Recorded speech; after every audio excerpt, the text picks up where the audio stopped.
Welcome to the European Delegation and NCURA webinar on accessing Horizon Europe research funding for the U.S. research community. This program is being brought to you by the European Delegation in Washington, D.C., with support by the National Council of University Research Administrators.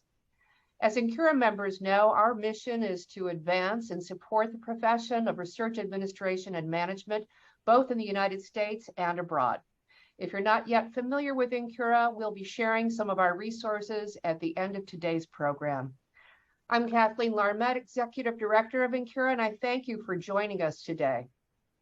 International science collaboration has become vital when addressing the globalized issues of our time by leveraging global talent and capabilities. U.S.-European cooperation has developed into one of the strongest and lasting bonds in international science collaboration. We want to take this opportunity to inform the U.S. and European science community of the avenues of cooperation available within the EU funding program, Horizon Europe. Today's presenters will share their knowledge and experience participating in Horizon Europe, the European Union's 95 billion euro research fund. They will also be available to answer your questions after the presentation. This presentation is also recorded. The recording can be accessed following an email you'll receive within 2 days, also on the NCURA Global webpage or on NCURA's new app. Now I'm happy to introduce to you today's presenters. Starting with Diego Samaritano, Deputy Head of Unit at the EU's Directorate General for Research, who will give us a brief overview of the Horizon Europe funding program, followed by Megan Moore, Associate Director of Pre-Award at Harvard University, who will talk about U.S. participation in Horizon Europe and the associated partner status. This meeting is being recorded. Then Bastian Rau, Research Assistant from the German Aerospace Center, DLR, will share his experience as a national contact point with U.S. participation in a European consortium. And finally, Florent Bernard, Science Counselor at the European Delegation in Washington, D.C., will host the Q&A period. So with this, I'd like to open today's program by turning it over to Mr. Samaritano. So Diego, the floor is yours. First of all, my thanks to Kathleen and to Claire Chen-Yu-Chi for having organized this webinar, and also many thanks to my colleagues in the EU delegation to the US for the support they have provided. I want to start by saying that we are the situation in Ukraine is of course very worrying for everyone, due to the Russians' invasion of Ukraine, and this has created really an unprecedented crisis at global level. Actually, we have a war in Europe. It's as simple as that, and it is having this is having an impact also on international scientific cooperation, which makes our relations with the US and our partnership even more important today. Now, moving to really to the content of the presentation, I would like to say that today's webinar is very timely for several reasons. Next slide, please. First, we are living a quite positive momentum in our relations between EU and US on research and innovation. This was evident at the last summit that took place in June 2021, when our leaders recognized research and innovation as an important component of the overall relations between the EU and the US. And they also agreed on the need to do more in terms of research collaboration to address big challenges related, for instance, to energy, to health, and to climate, for instance. Another important element, development that witnesses this positive momentum is the fact that we now have a new high-level ministerial policy dialogue, also launched at the last summit, which is the Trade and Technology Council. It is chaired on the US side by Secretary Blinken, Secretary Raimondo, and Trade Representative Tai. on our side, but our two executive vice presidents, Vestager and Dombrovskis.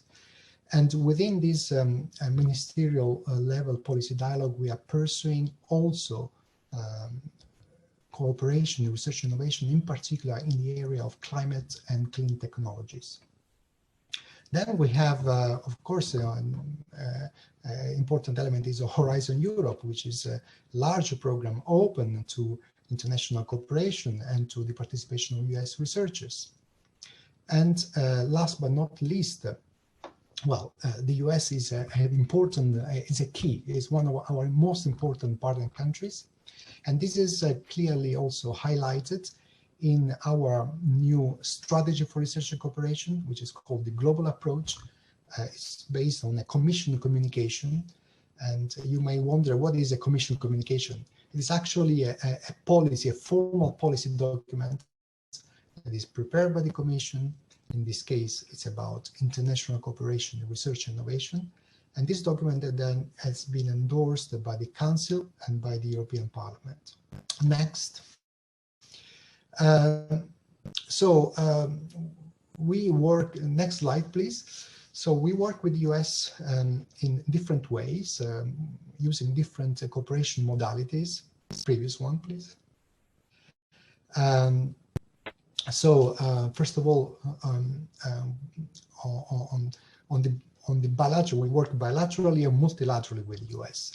On the bilateral side, we interact with several interlocutors, of course, State Department, the Office of Science and Technology of the White House, the National Science Foundation, Department of Energy, Department of Transport, the National Institute of Health, and others.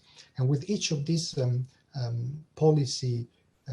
science policy, science funding organizations, we discuss shared priorities, and then we try to implement them through our respective funding programs.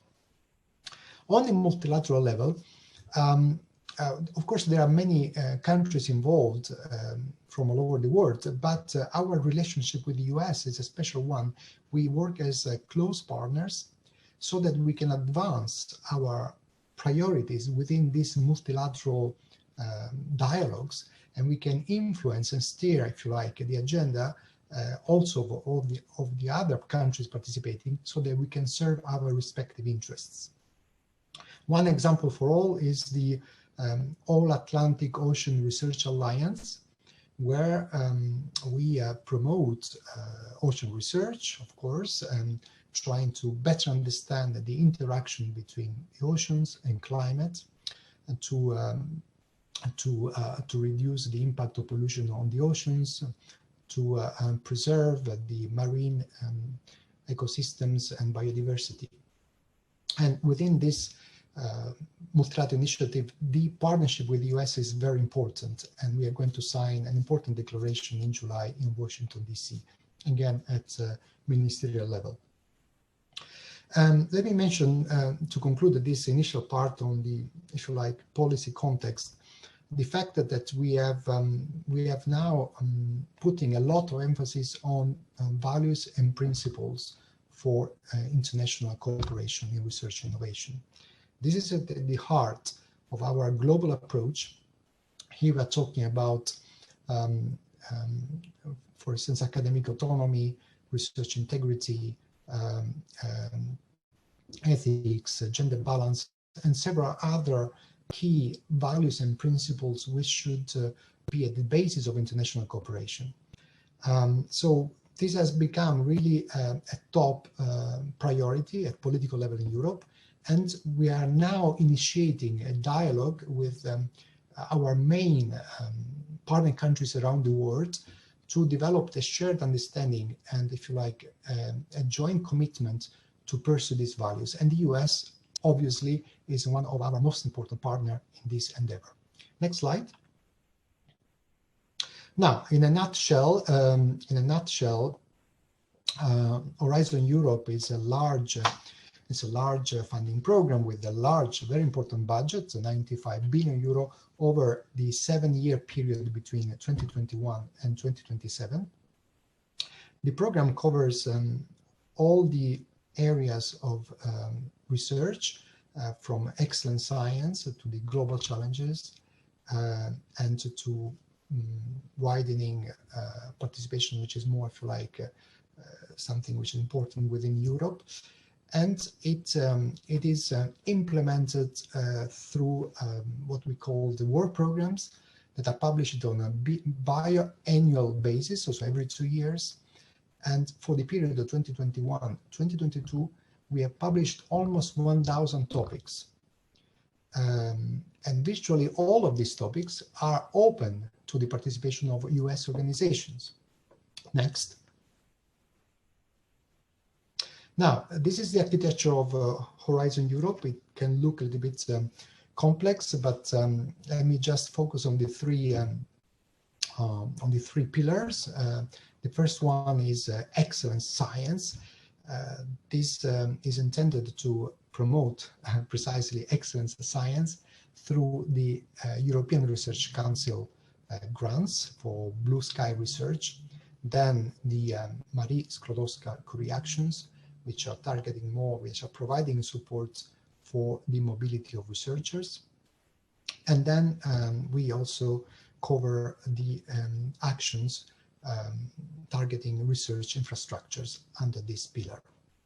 The second pillar is it concerns the global challenges and European industrial competitiveness. Here we're talking about a number of calls and topics that are shaped to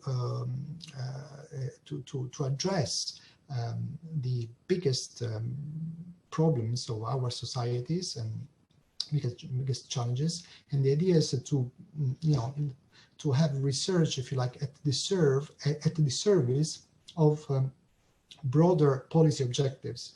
So it is not just the idea is not just to fund the research per se, but also to have these research actions as part of an overall policy package to address challenges in the field of health. And here you can see the articulation, for instance, the articulation of different topics in 6 clusters on health, culture, creativity, inclusive society, civil security, digital and industry space, climate, of course, energy mobility. This is a very important cluster. And then food, bioeconomy, natural resources, and agriculture. And then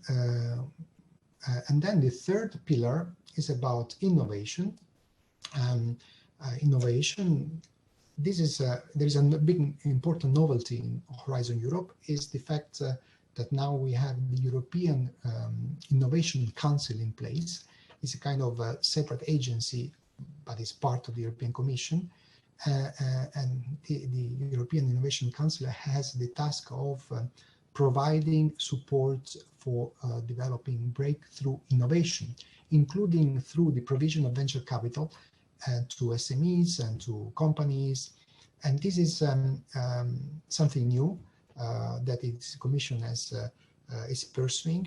And I must say that we have also looked at what is happening in the US, for instance, with DARPA, with ARPA-E, which are following also similar objectives.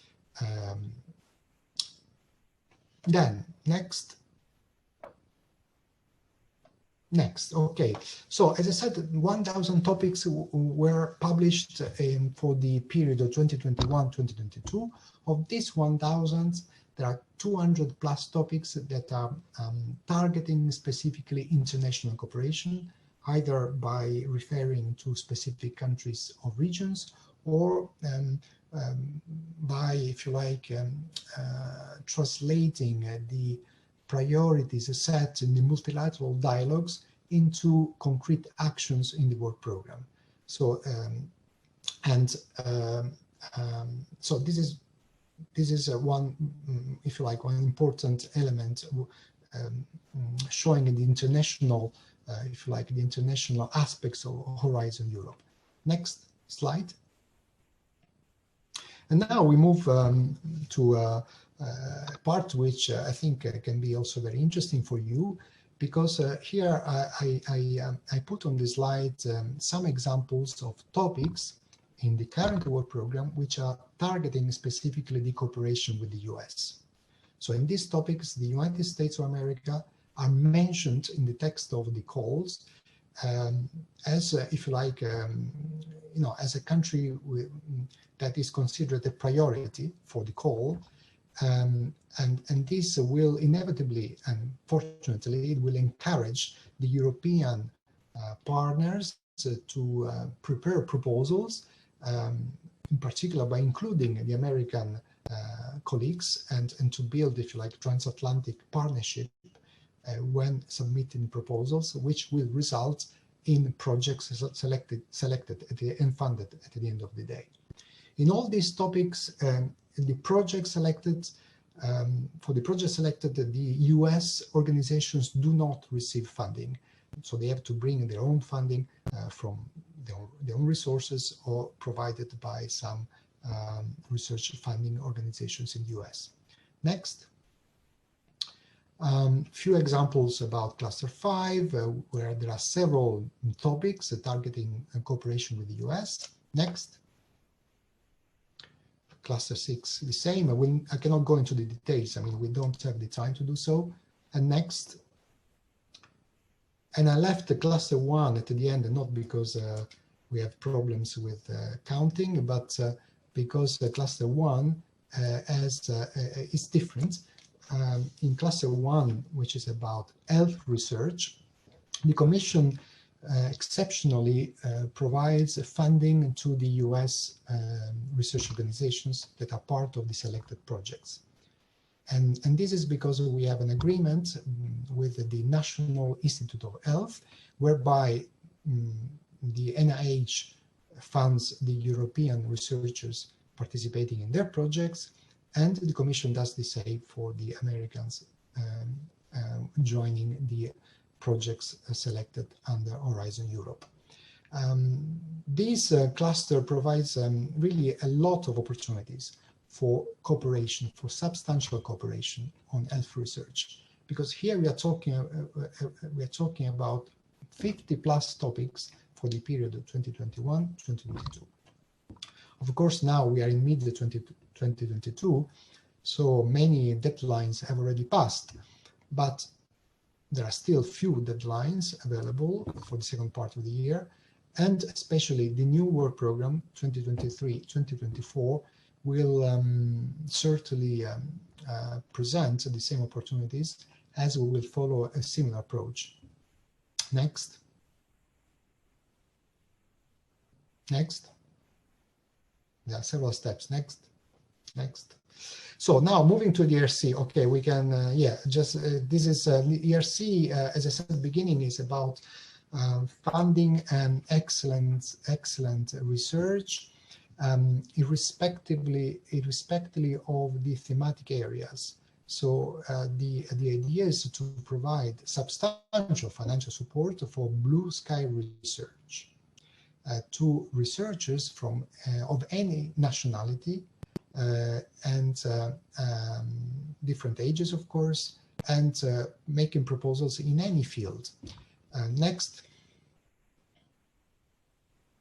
Next. What is going on here? Next. So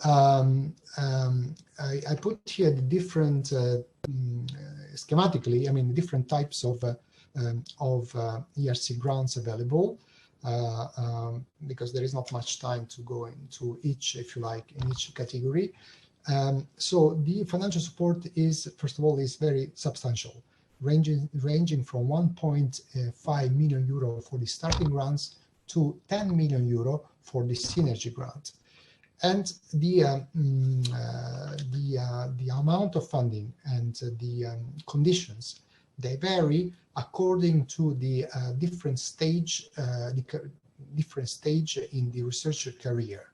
So the starting grants are for researchers which they ended, their PhD in the period between 2 and 7 years in the past, and consolidator day is for researchers with 7 to 12 years experience after the PhD, and so on. For advanced, they need to have more than 12 years of experience. So for every typology of ERC grants, the researchers, also those from United States, they can apply as the European ones. But if they are selected, they have to spend a certain amount of time in Europe. So they have to implement the research project in Europe for at least half of the time. What is interesting is that now there is a new type of grants or new conditions for the synergy grant, which are also the largest in terms of amount, that foresee the participation of 2, 3, or 4 principal investigators.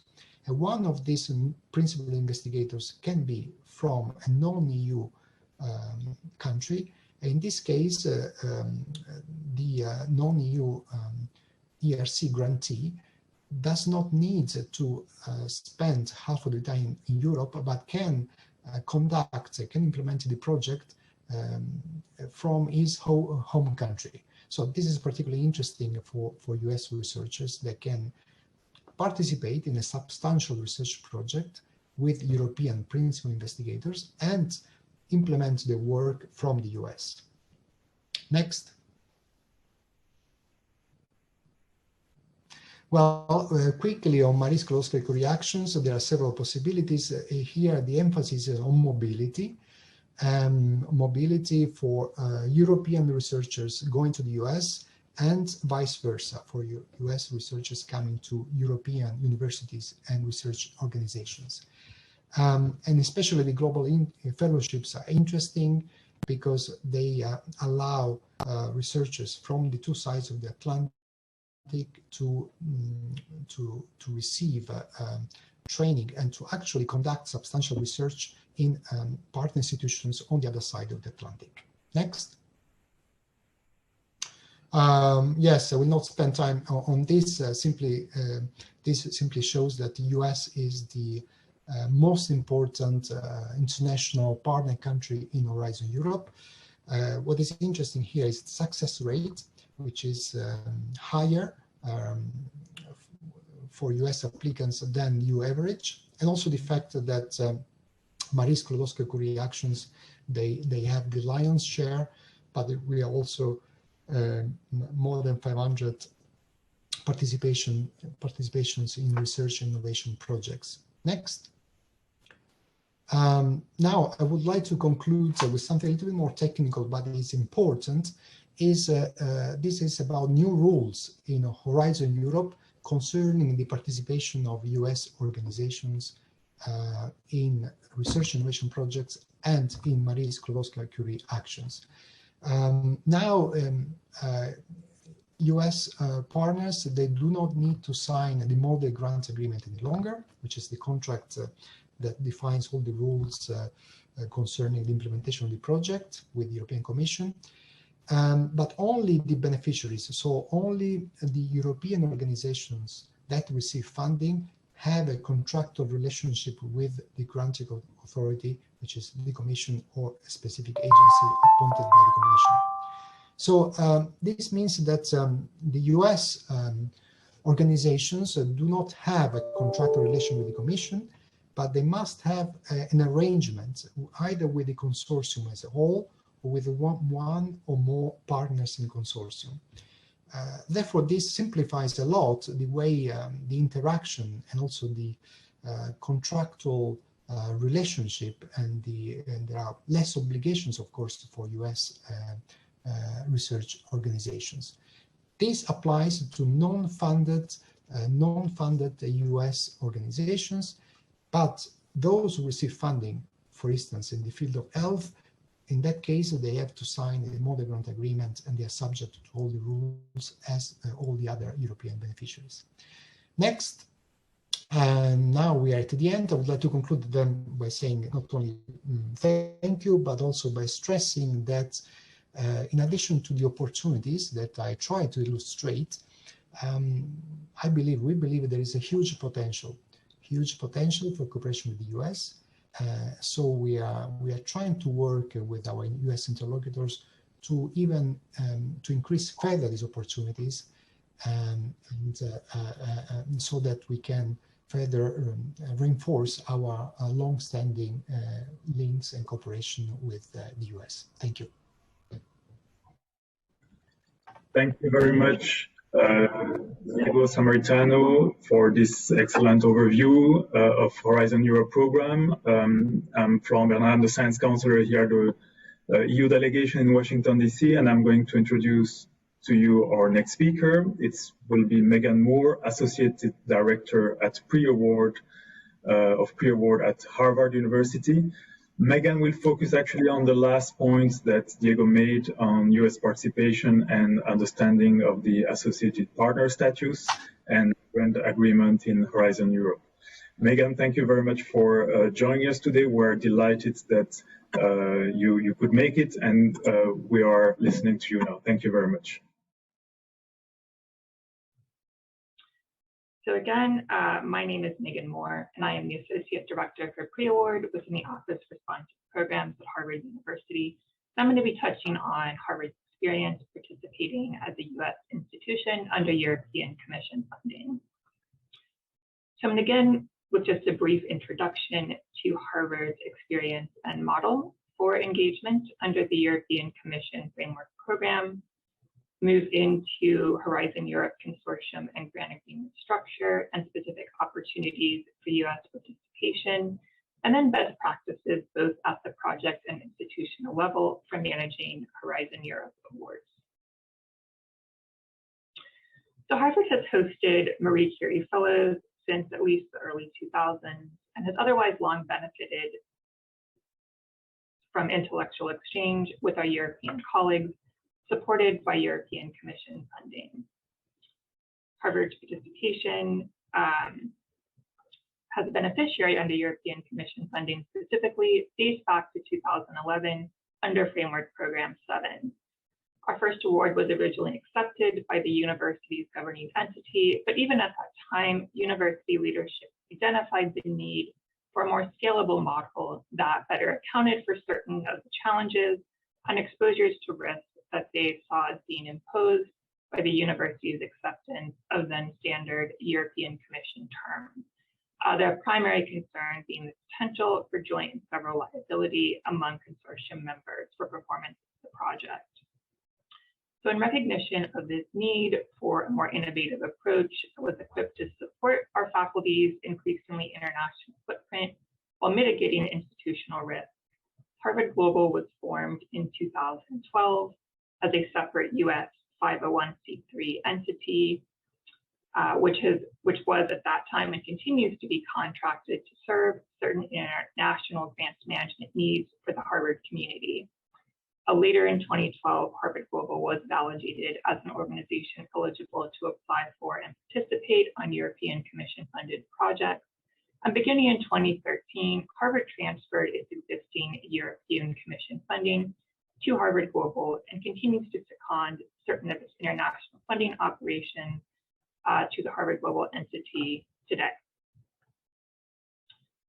So in terms of the role that they play on these projects, again, they are an entity that is legally distinct from Harvard University. They provide administrative infrastructure for Harvard faculty engaging in overseas activities by way of intercompany services agreements. These services include grant administration for awards from certain international funders that otherwise support international work. On these projects, Harvard Global actually serves as a direct grantee, and the subject activity is performed by Harvard-affiliated researchers under secondment to Harvard Global, again by way of those intercompany agreements.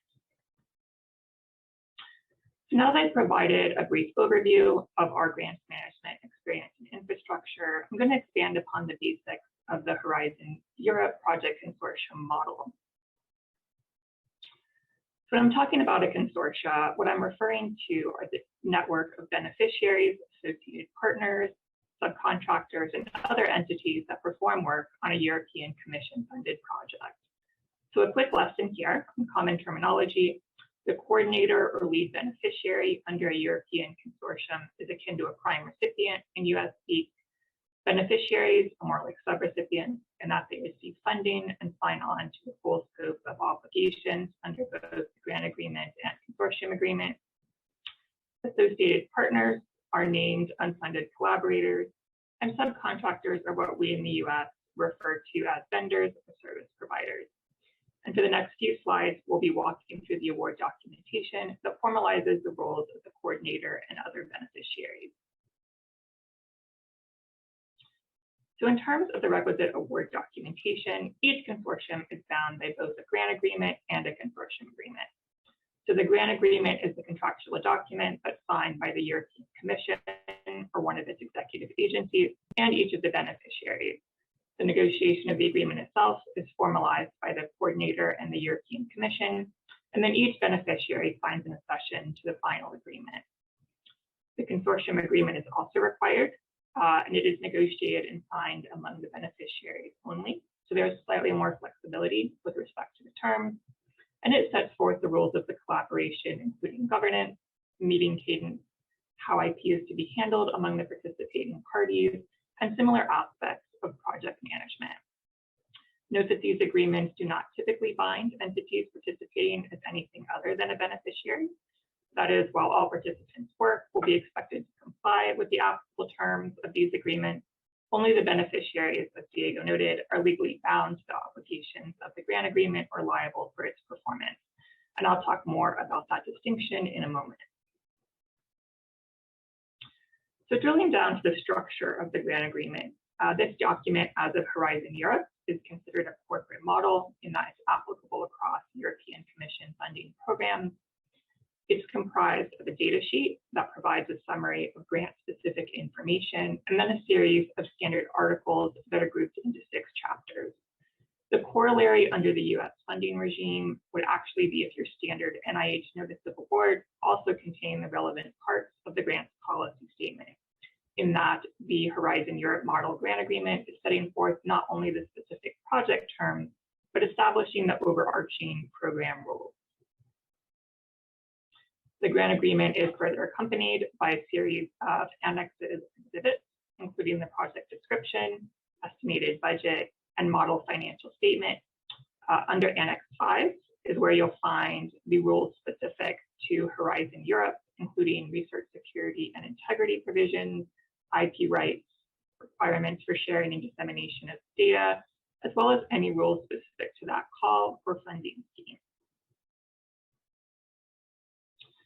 So I think there tends to be this lingering notion that European Commission grant agreement terms are unpalatable to US institutions or difficult to accept.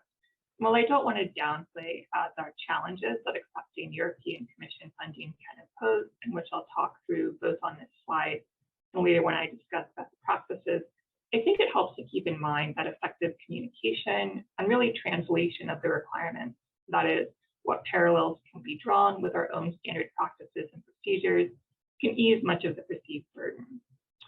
So to that end, as US institutions, there are particular model grant agreement provisions that benefit from planning ahead as to how your university or research team will facilitate compliance, should you be contemplating participating, particularly as a funded beneficiary. So first, and perhaps most notorious, are timesheets. So historically, researchers being paid under European Commission grants have been required to track time expended on the project versus their other activities on an hourly basis and maintain those timesheet records in case of audit. This, of course, varies somewhat significantly and arguably painfully from the standard US model of certifying effort based on percentages of time. Under Horizon Europe, there is a new attestation-based model that involves what is called a daily rate calculation, and that's generated for each researcher being paid off of the project.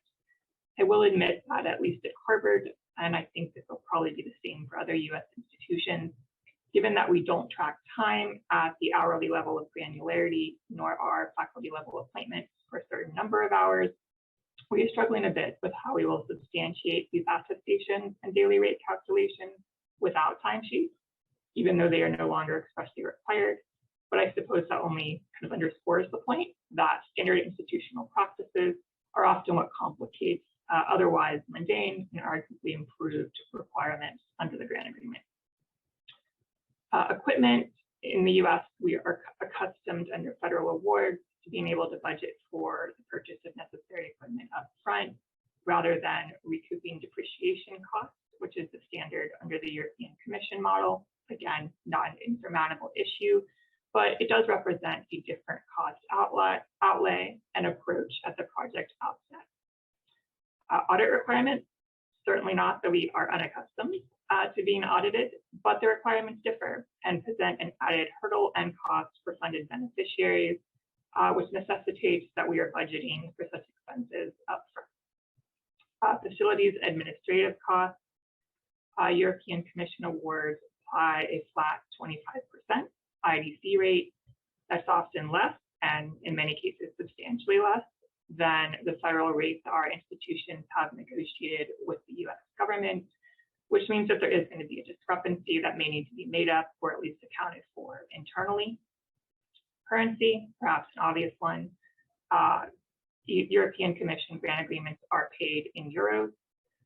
Not only do we need to be mindful of potential currency fluctuations, but some institutions have policies accepting awards that aren't in US dollars. So that's a conversation that would need to happen before you decide to engage as a beneficiary. Liability, the liability language hasn't really changed all that much since Harvard made its initial risk assessment back in 2012, so it remains a consideration and perhaps even the primary consideration for institutions contemplating accepting funding. As Diego noted, the same compliance obligations do not apply to associated partners, and so that may factor into your cost-benefit analysis in terms of opportunities for participation. But should your institutional leadership be similarly risk-averse as ours, that's again a conversation that you'll want to begin well in advance of any proposal. IP ownership, this isn't an issue so much under the grant agreement. Beneficiaries are entitled to own their Horizon IP, but it can complicate negotiation of consortium or side agreements that you would enter into as an associated partner. So I will say that model consortium agreements and just experience of navigating these issues in other transatlantic collaborations have helped make IP less of an issue than it has been in the past. And then finally, funding. To reiterate again, the European Commission, understandably, reserves the bulk of funding under Horizon Europe for institutions based in the EU. This means that choosing to participate requires a bit of a different mindset than the traditional US funding model, in that the tangible benefits of engagement are not always or even primarily monetary, but rather focused on the ability to engage with world-leading researchers, otherwise be on the forefront of collaborative multinational research. I will say, to the European Commission's credit, significant steps have been made in recent years, particularly with the advent of the associated partner role, which I'll talk about further in a couple of slides, to improve the cost-benefit analysis for US participation and otherwise lessen barriers to entry for non-EU participants. So turning now to the primary ways that US institutions can engage under Horizon Europe consortia. So as Diego noted, effectively all calls are open to US institutions in some capacity, again, albeit few, as a fully funded beneficiary that signs on to both the grant and consortium agreement. So the model that we've been talking about. But as also mentioned a few slides back, consortia are actually comprised of several different roles with differing levels of responsibility, funding eligibility, and compliance obligations. So in addition to those select opportunities for participating as a funded beneficiary, US institutions will primarily be interested in engaging as either a self-funded associated partner or as a host or partner institution under specific Pillar 1 funding schemes. In all of these cases, the consortium submits a proposal as a group in response to a call for funding that's designated by thematic clusters. So it's not unlike responding to a funding opportunity announcement or a broad agency announcement from a US agency. In any case, I think Harvard at this point has worn almost all of the potential hats when it comes to participating under European Commission funding. But again, what we'll focus on today are the roles to the left of the slide. So to recap the beneficiary role once more, particularly for those of us on the US side that may be somewhat hardwired to focus on funded opportunities for engagement, again, this role is most akin to a subrecipient role in US speak, in that the beneficiary signs on to and assumes all obligations under the grant consortium agreement, is responsible for technical and financial reporting, required to track time, and is subject to audit if total costs surpass 430,000 euros. Beginning with Horizon 2020, so that was the previous framework program, and now continued under Horizon Europe, the European Commission introduced a partner role. Then it was called an international partner. Now it's an associated partner, which provides an express way to participate as a self-funded collaborator. Before the advent of this role, even unfunded participants were required to sign on as beneficiaries, meaning that in many instances, we were asked to essentially assume obligations for performance of the project without any funding support, which in many cases presented an unpalatable bargain. So the partner role has really provided a much more digestible and enticing way to participate as an unfunded collaborator, providing the same level of access to the research and results, but without the same breadth of liability, administrative burden, or risk. So the associated partner, like the beneficiary, is named in the proposal and commits to perform certain tasks.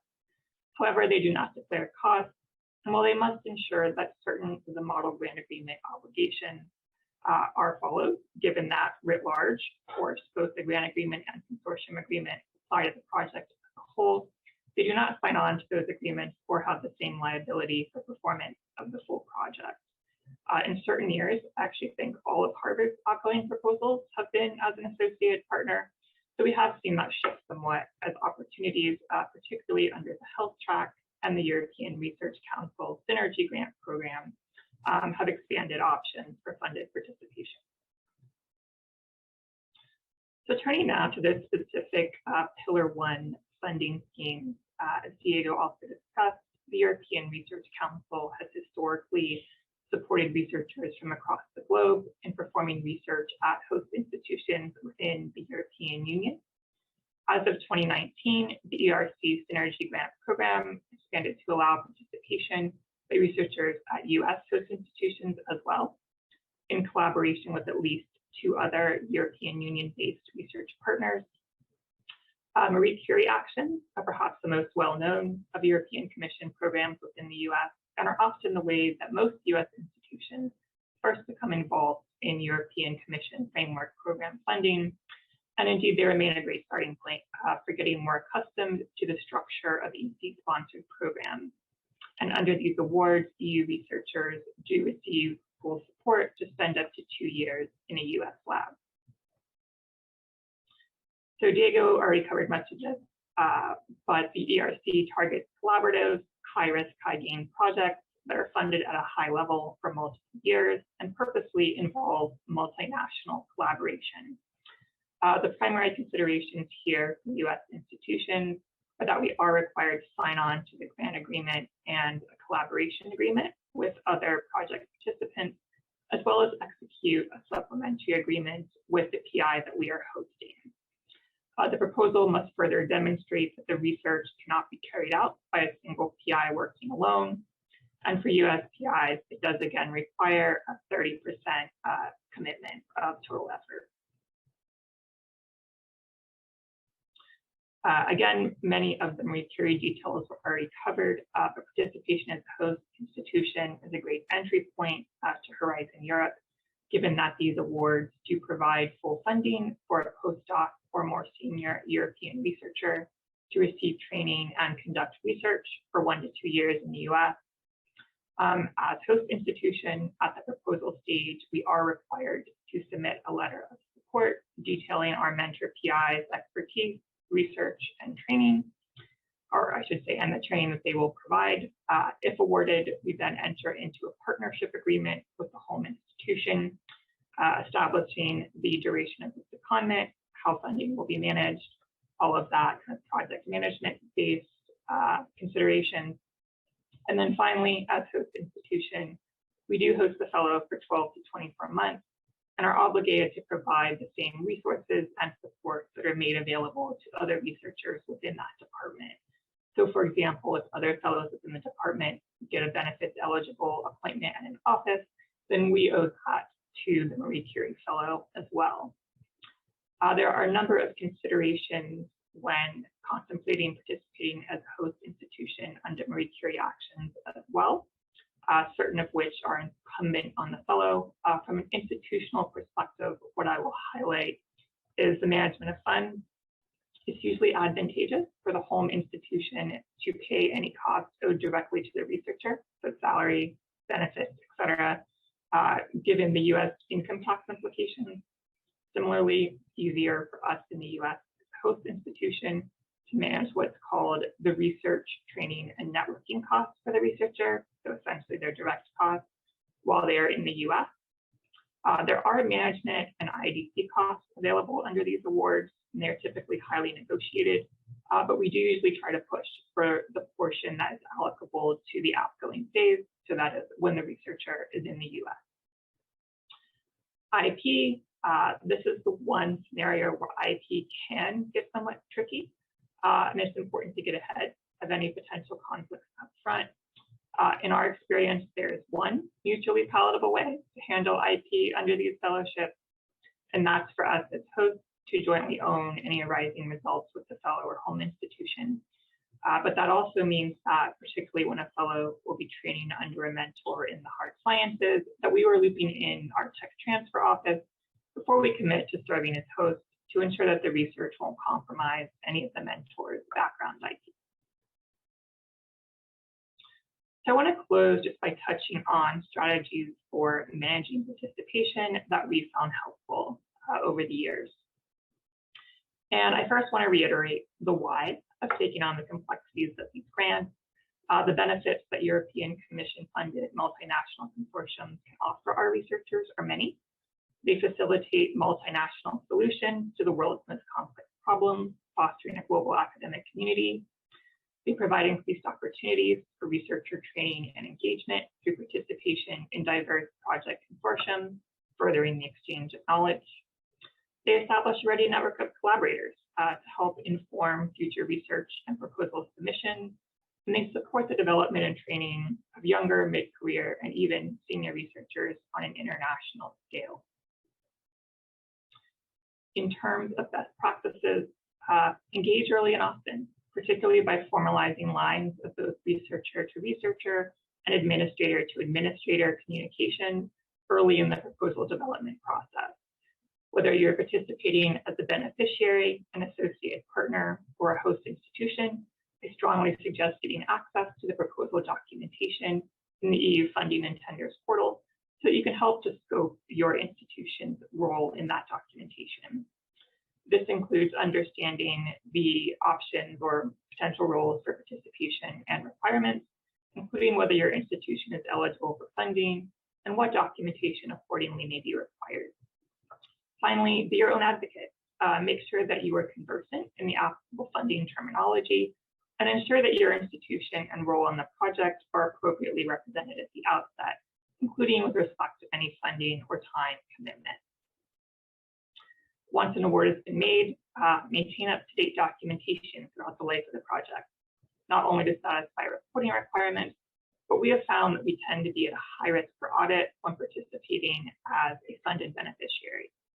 This necessitates ensuring that any costs are in strict accordance with the budget and that appropriate records are kept up to date, whether it's collecting timesheets monthly, ensuring all receipts are retained, or setting up companion cost share accounts to track any committed cost share. Among large consortiums, active communication throughout the project is also key, particularly again on the administrative side. Make sure that your contacts remain on any email list and otherwise maintain communication with their lead beneficiary counterparts. Similarly, we found it helpful to check in with our project teams and local administrators that we quarterly, both to get ahead of any concerns or issues with budgeting, currency fluctuations, etc., but to also understand any programmatic changes or similar issues that may be impacting the broader consortium. Speaking of currency, if you are participating as a funded beneficiary, strongly recommend reconciling the amount in your internal accounts at least quarterly based on the then current exchange rate. In addition, at Harvard at least, we withhold 10% of the obligated award amount in our internal accounting system, again, just to make sure we're getting ahead of any possible fluctuations. At an institutional level, do what you can to normalize Horizon Europe participation. That is, build processes such that accepting these awards doesn't always feel like an exception. For us, this has meant developing and consolidating grant management expertise, which has both enabled us to better ensure adequate and up-to-date training of those of our central administrators involved in awards management, but clear points of contact for interested researchers, notwithstanding our university's somewhat notoriously decentralized environment. This leads into developing policies and procedures that prioritize risk-based solutions, including understanding your institutional bright lines and managing negotiations accordingly. Consortium and partnership agreements typically aren't the type of scenario where it's worth going to the mat for ideal terms versus acceptable, at least in our experience. Finally, devise risk mitigation strategies that can be standardized. For us, this has meant having template timesheets and reviewing them monthly, the currency withholding process that I discussed on the previous slide, and otherwise making this process, while different, have a sense of consistency, as that ultimately eases the burden on both our researchers and local administrators, as there remain standards that they can appreciate and that we can point to. Finally, infrastructure and resources are only good if people know to use them. Robust internal outreach is key. We conduct mandatory PI training sessions prior to proposal submission, and otherwise frequently host roadshow presentations, administrator and faculty forums. As has previously been mentioned, Marie Curie, ERC, these are great entry points and ways for researchers to build networks that can result in them being the person that their collaborator calls next time they're looking for participation on a broader consortium. But this networking also extends to administrators. NCURA and EURAXESS conferences, forums such as this, they enable cross-training and consultation over some of the issues that have historically stifled transatlantic coordination. And I know has enabled us to mutually form more effective and efficient project management strategies. Even just going through the exercise of comparing processes and policies with a colleague across the Atlantic can help you to connect the dots and form a better understanding of these opportunities within your research community. And then I want to close just by plugging the fact that there are several resources out there that can assist you with your next EU-US collaboration, including a robust network of NCURA colleagues with experience in this space. For research mobility opportunities specifically, EURAXESS is a free service and can assist your research community in finding collaborative opportunities and research mobility options across the European Union. Now I believe I'm handing it over to Mr. Rao of DLR. Thank you very much, Megan. Thank you so much for providing us with all this outstanding information, and especially sharing your experience. I highly recommend our friends to register to the EURAXESS website and newsletter that will be provided with all the information that is of interest for the US audience regarding Horizon Europe and many more.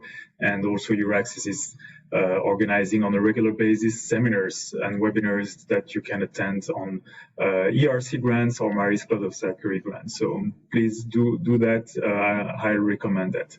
Our next speaker will be Bastian Rau from the German Aerospace Center, DLR, and he will talk about the role of national contact point for Horizon Europe and his own experience. So thank you, Bastian, for joining us, and the floor is yours. Thank you.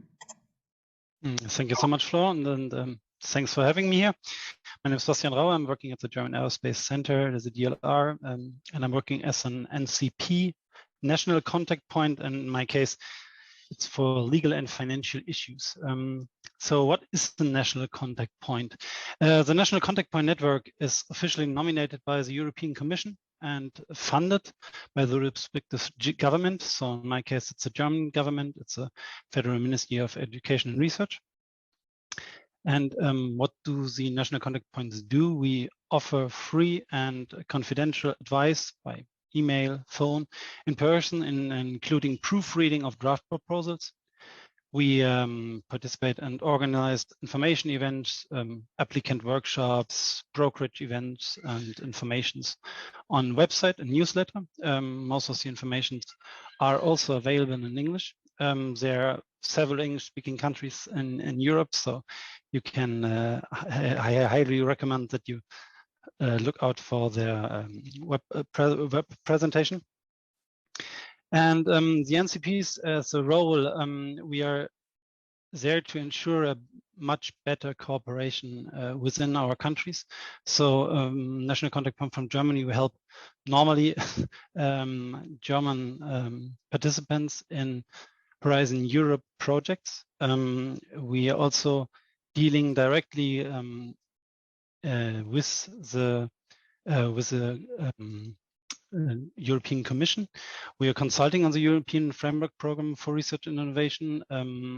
So we are helping the Federal Ministry of Education and Research. As you already heard from our first speaker, they're the so-called work programs. They're implemented and they're withholding the programs and the strategies that are implemented at European level. And they're all done conclusively by the member states and the Commission together. So we are advising also on that. So that's a high level of knowledge that you have in advance, perhaps to other participants in the European framework programs. The NCPs are organized in a network, and there are NCPs for each area of Horizon Europe, as well as for the cross-sectional areas. That's as an example, the legal and financial issues. And I mean, the previous speaker already gave you a comprehensive overview of the possibilities of the participation in a framework program. Right now it's Horizon Europe. Especially thank you, Megan, for the nice terminology 101, because I too am a little bit, prone to error when it comes to using the terminology business as usual that we normally use in the European Union, unaware that perhaps that's a different kind of meaning, especially for American applicants. So my personal experience with American participants within the program was mostly as partners in projects. So with the funding, we have seen already many cases. It could have been ERC, Marie Curie, but there are also specific calls where there's a possibility even of funded projects, and there are many calls, as you heard in the first presentation, where participation of US American institutions is highly recommended for the network as itself.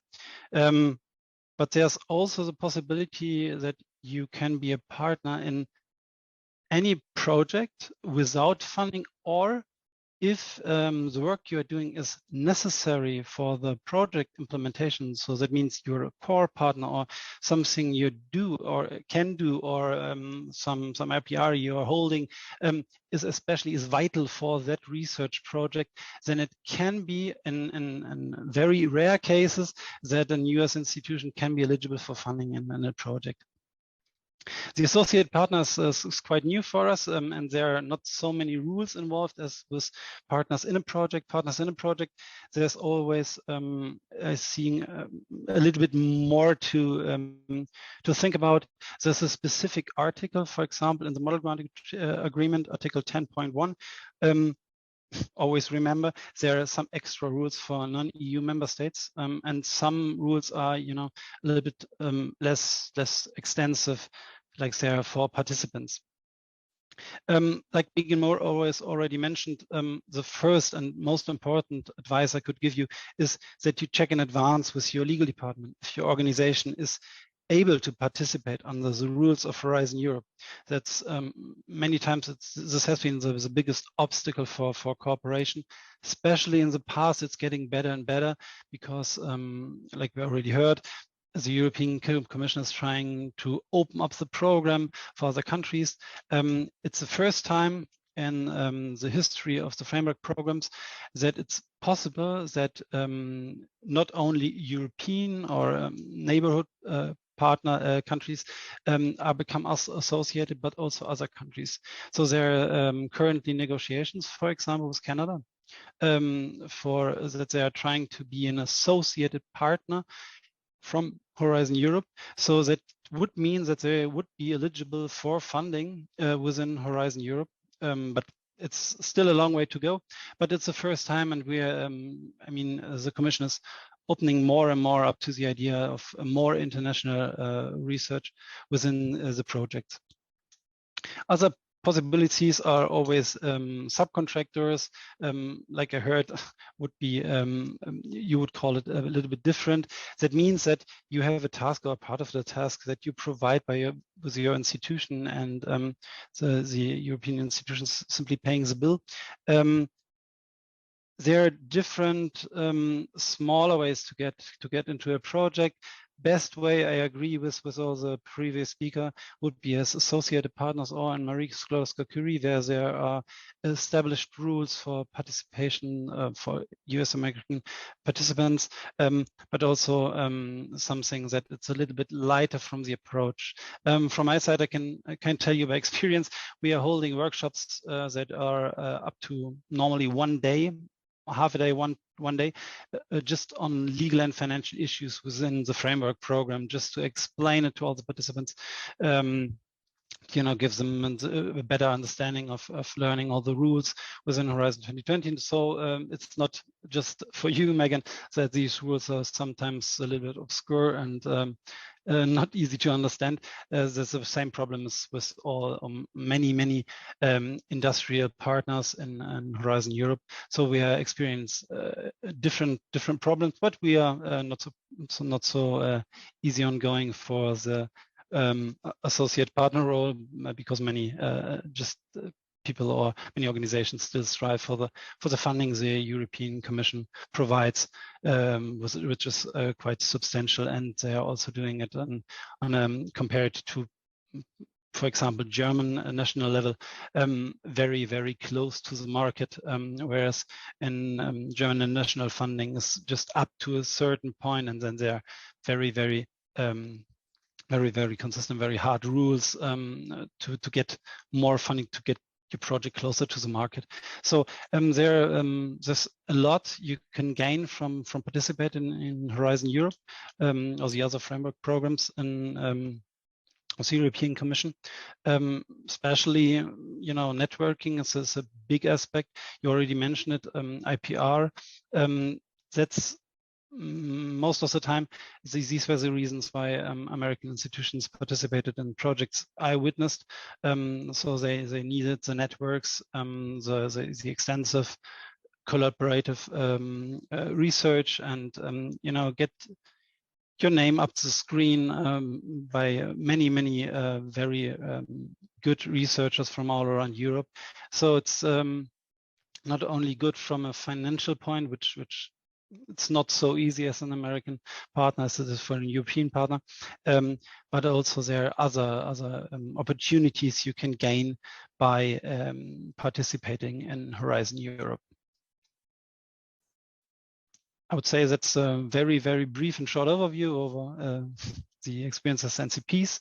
I would give the floor back to Florent, and I'm looking forward to the question and answer session. Well, thank you very much, Bastian. Thank you. I want to thank all the speakers for their presentation. We're moving now to the question and answer session. And I would like to start with one first question I receive for many participants when I give presentation is where do we start to participate? So I just want to give you a very short hands-on advice. Where to start first? Well, it's very easy. Reach out to your European colleagues and ask them if they are going to submit a Horizon Europe proposal, and ask them if you can be part of it. So that's very easy. You just shoot an email, Horizon Europe, and ask them, and they will do the work, because it's always, of course, better if you're in the situation of a beneficiary or associated partner. and you let the European colleagues be the coordinator of the project. If you don't have those contacts and you are looking for opportunities, what you should know is about this funding and tender opportunities portal. I'm just going to show you a little bit of the resource we have here. First of all, it's important to know that in the overall structure that was presented earlier by Diego of the 3 pillars, each title corresponds to what we call a work program. And a work program is where all the details of each call is listed. So, for example, I'm going to show you now the work program for climate, energy, and mobility. It's very easy. You just Google it and you arrive on this document, which is the work program for the year 21-22 on climate, energy, and mobility. And then you screen it and you have all the title of the different calls that are proposed with a single identification number. And if you click on one of these, you will see all the details of these calls. What are the expected outcome? What is the scope? And what are the type of research that is expected. Once you have browsed through that work program and identified the call that you are interested in because it fits your work objective and reach out for international cooperation, you just copy it and Google it again, and you will see, you will come back to the funding and tenders portal, which covers all the information that you find in this work program. So here you are back in the funding and tenders opportunity portal. You have all the details of the call you've just identified through the work program. And so it's exactly the same information, but you have an important tool here, which is search for partners to collaborate on this topic. Here you can either propose your participation or look for partners that have emitted their interest to participate. So if you click on View Edit, you are moved to this list of research groups that have expressed their interest to find partners for this specific call. And here, once you can just browse this list and you see that there are here about 60 different partners from many different countries that are offering their expertise or interested in creating a proposal for this topic. You just reach out to them. You have a contact point here that you just click on it and you will reach out to these and raise your interest. So this is the best way in case you don't have partners in Europe, you want to look for them, you go through the standard portal to find that. Okay, so you search the work program, you search for the exact identification number of the call, you Google it, you go on the funding portals, and you look for the button for partners here, okay? Another way is to reach out to people like Bastian, and for that, you just Google National Contact Point for Horizon Europe, and they are in every member state and associated country, and there you come again on the funding and tender opportunities portal. Here, you can search by different countries. So I've put, for example, Austria here, and here you have the list of contact person. So you can contact these people according to the topic they're in charge of and ask them, look, I'm looking for a partner in Austria to work on digital or climate. Can you help me find these partners? And let's move now to the question and answer that you've been putting in the chat. So I'm going to start with the first questions. PUI, are they eligible for EURAXESS schemes? So I don't know if Kathleen or Megan, you want to come in on that question? Thank you. Megan? Yeah, the PUIs are primarily undergraduate institutions. And I mean, I'm not aware of any restrictions so long as the PI is able to meet the necessary effort, commitment, and otherwise contribute to the project. Yeah, I mean, Horizon Europe is open to any research performing entity. So if these PUI are performing research, of course, they're eligible. How does the administration and facilities work in this kind of model? US institutions take care of that in cost share models as imputed facilities and administration, if their institution allows that. Megan, can you answer that too? I can speak to how we handle it.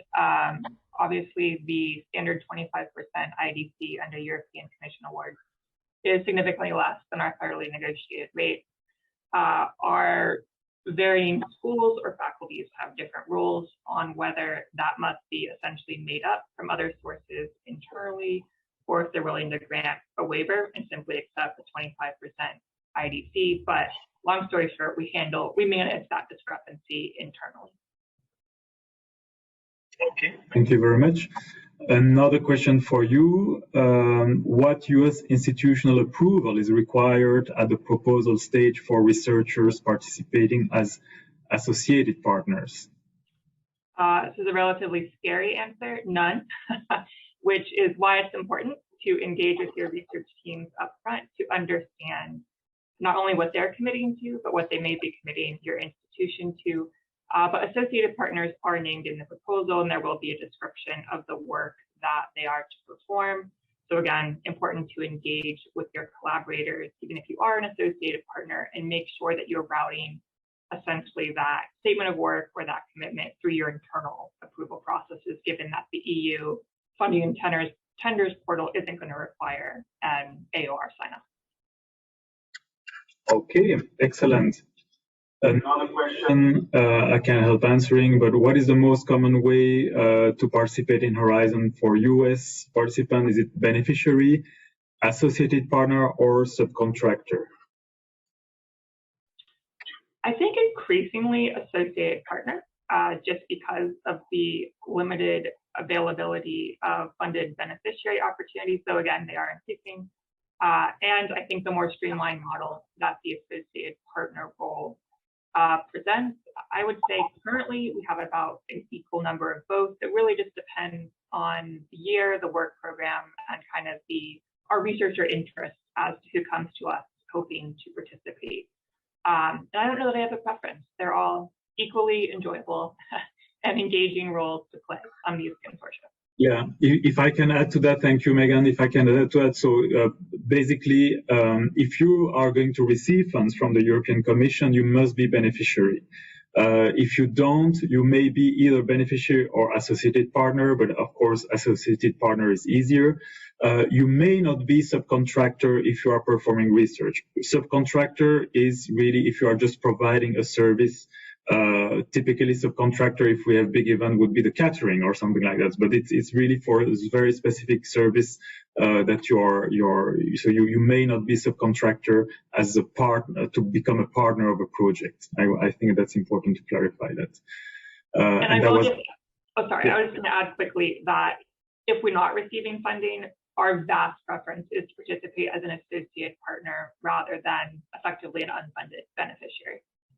Exactly, yeah. So we already answered the question of Patricia on the subcontractor. So moving on, is there institutional access to all pending applications by individuals from our faculty?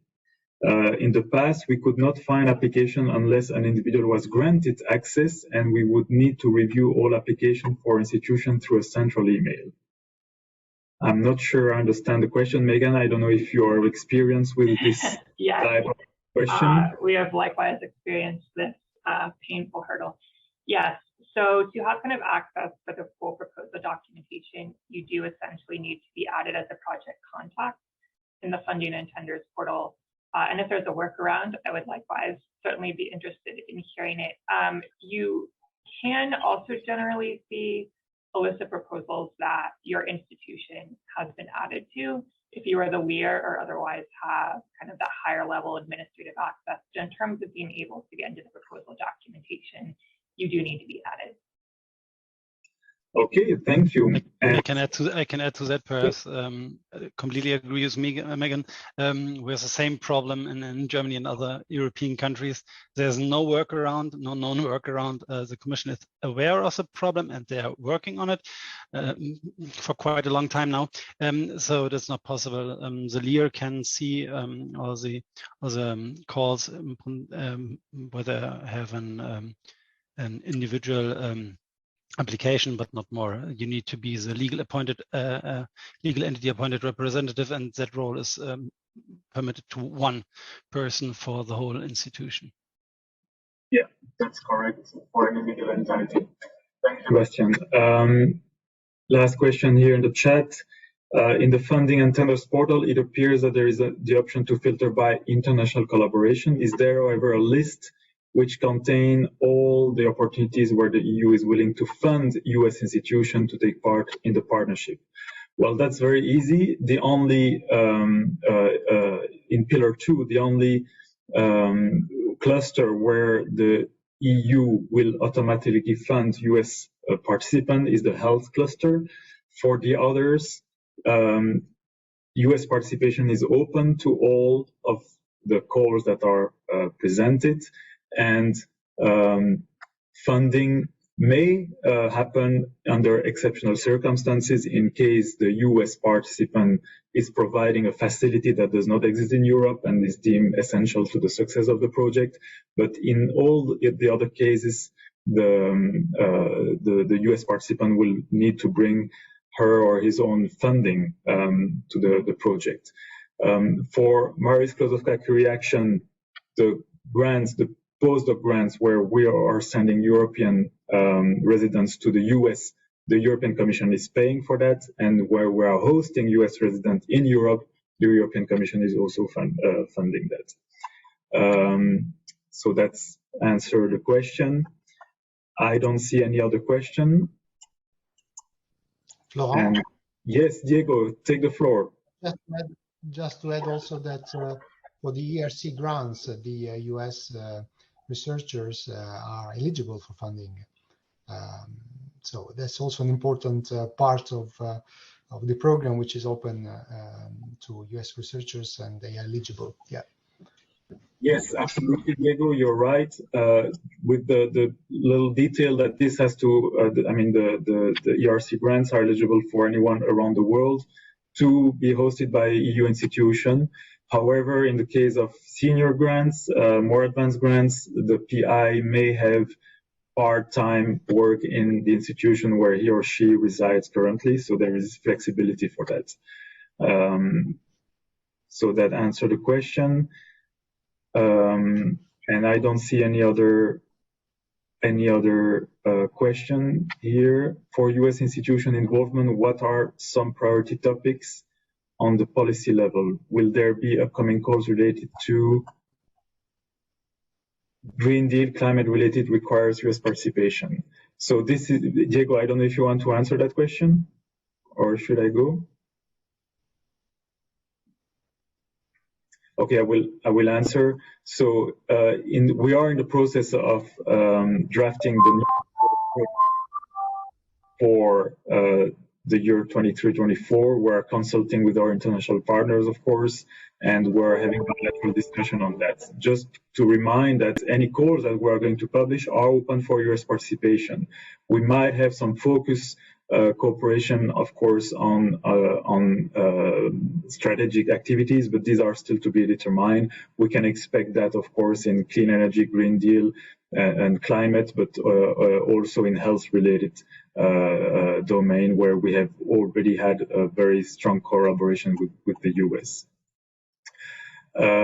So more question here. Yes, for senior academic can apply for ERC grant. Yeah, there are 3 different levels of ERC grants, and there is indeed for advanced grants for more senior academic to apply, and we encourage that, of course. And then I look for more question. Can US-based researchers partner with a European country and spend time in that country? Yes, so that's part of when you have a project under Horizon Europe, the idea is also to exchange staff and have mobility across the different groups. So that's to be arranged within the consortia, of course.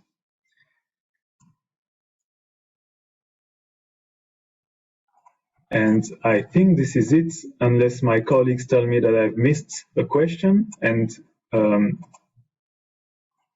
looking at the question and answer box now. If there might be any advice about the European Cooperation in Science and Technology program, would you please share? We can share that in an email, follow up this presentation. I just wanted to flag to you also that we are offering you another chance to ask your questions on 21st June. So next week at noon, we'll have about 45 minutes question and answer session for you in case something is not clear after you have digested all the material we've proposed today, we've shown today to you. So we'll send this information in the follow-up email after this seminar is over. And I see that we are getting to an end of our today's webinar. I want to thank again on behalf of the European Commission, the EU delegation, and the National Council of University Research Administrators, all the speakers that have provided with their really interesting experience. And I want to thank also all the participants for their presence here today. And I'll see you in a week for more question and answer on Horizon Europe. Thank you very much and see you next week. Bye-bye.